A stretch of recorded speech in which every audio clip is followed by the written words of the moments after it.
பெரிய படங்கள்லாம் வந்து சின்ன படங்களை வந்து டோட்டலாக அழுத்திடுறாங்கன்னு நீங்கள். சரி, இப்போ இப்போ வந்து நீங்கள் சொல்கிற விஷயம் வந்து நல்ல புதுசாக இருக்குது. இது யாருக்கிட்ட எடுத்துன்னு போனால் சரியாக இருக்கும்? ஏன்னா நீங்கள் எல்லாருமே இண்டஸ்ட்ரியில் எல்லாருமே எல்லா கவுன்சிலுமே நடிகர் சங்கம், தயாரிப்பாளர் சங்கம், இயக்குனர் சங்கம் எல்லாருமே ஒன்றா உட்காந்து பேசி ஒற்றுமையாக அந்த மாதிரி ஒரு முடிவு எடுத்தால் நல்லாயிருக்கும். கண்டிப்பாக அது வந்து என்னென்னா இப்போ நீங்கள் ஒரு படம் வரலன்றது வந்து எனக்குமே வருத்தமாக தான் இருக்குது. நானுமே ரொம்ப ஏன்னா மகிழ் திருமணி சாரோட ஃபேன், அஜித் சாரோட பயங்கரமான எனக்கு ரொம்ப பிடிக்கும் அவர். அந்த படத்துக்காக வெயிட் பண்ணேன். பட் வரலன்னொடனே இவர் எடுத்தோடனே தேங்க்ஸ் சொல்லிட்டாரு. 10 படம் வருதுன்றது ஓகே. பட் ஆனால் வந்து இப்போ 10 படம் வெயிட் பண்ணுறதுக்காக லாஸ்ட் மினிட்ல வரணும். இப்போ நிறைய படம் வரணும்னு ட்ரை பண்ணியிருந்துருக்கலாம். அவங்க வரலன்னு பெரிய படம் வரலன்னு தெரிஞ்சோன்னே அவங்க போஸ்ட் ப்ரொடக்ஷன் இன்னும் ஃபாஸ்ட் பண்ணியிருப்பாங்க.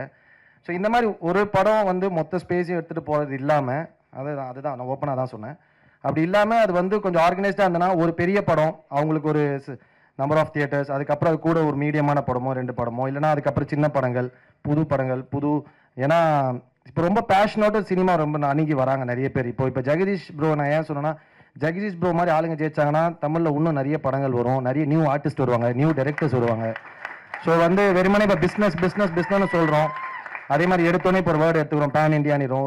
ஒரு கதையை நம்ம பண்ணிட்டு அந்த கதை முடிவு போனோம் அது பேன் இந்தியாவா இல்லை பேன் வேர்ல்டா அப்படின்றத.